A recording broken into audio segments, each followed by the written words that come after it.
மஞ்சள் வயலுக்கு நடுவே பயிரிடப்பட்டுள்ள மிளகாய் காய்த்து குலுங்குகிறது. மஞ்சளை விதைக்கும் போதே மிளகாய் செடிகளையும் நட்டுவிட்டார் விவசாயி தங்கராஜ். 10 மாத பயிரான மஞ்சள் இன்னும் அறுவடைக்கு வரவில்லை. ஆனால் ஊடு பயிரான மிளகாய் அறுவடைக்கு வந்து நல்ல பலன் தந்து கொண்டிருக்கிறது.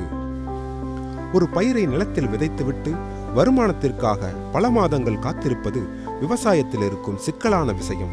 இந்த சிக்கலில் இருந்து மஞ்சள் விவசாயிகள் விடுபட முயற்சிக்கின்றனர். அதற்காக ஊடுபயிர் தொழில்நுட்பத்தை தங்கள் வயல்களில் பரீட்சித்து பார்க்கின்றனர்.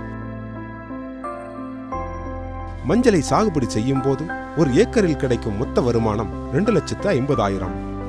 ஒரு ஏக்கருக்கான செலவு 1,30,000. ஒரு ஏக்கரில் லாபம் என்பது 1,20,000. அதே நேரம் மஞ்சளில் மிளகாய் ஊடுபயிர் செய்யும் போது ஒரு ஏக்கரில் கிடைக்கும் மிளகாய் 1,500 கிலோ. 1 கிலோ மிளகாய் 12 ரூபாய் என்று வைத்துக் கொண்டால் கூட லாபம் 18,000 ரூபாய் வரை கிடைக்கிறது. மிளகாயும் இந்த மஞ்சளும் ஒரு கம்பேட்டபிலிட்டி உள்ள கிராப், ரெண்டுக்கும் இணைந்து நல்ல தரமான நம்மளுக்கு மகசூல் கிடைக்கக்கூடிய வாய்ப்பு இருக்குது. இது நல்ல சிறப்பாக அமைகிறதுக்கு நம்ம தோட்டக்கலைத்துறை மூலமாக சொட்டு நீர் பாசனம் மானியத்தில் கொடுக்குறோங்க.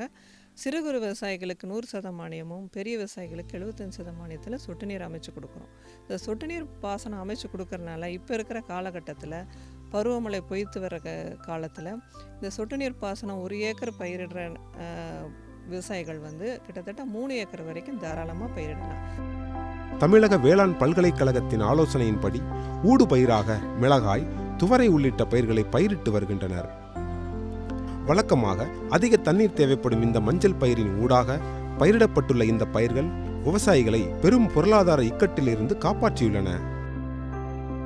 மழை குறைவால் வறட்சியினால் பாதிக்கப்பட்டுள்ள விவசாயிகள் மாற்று விவசாய முறைகளை பயன்படுத்திக் கொள்ள வேண்டும் என்ற கருத்து புத்திசாலித்தனமானது.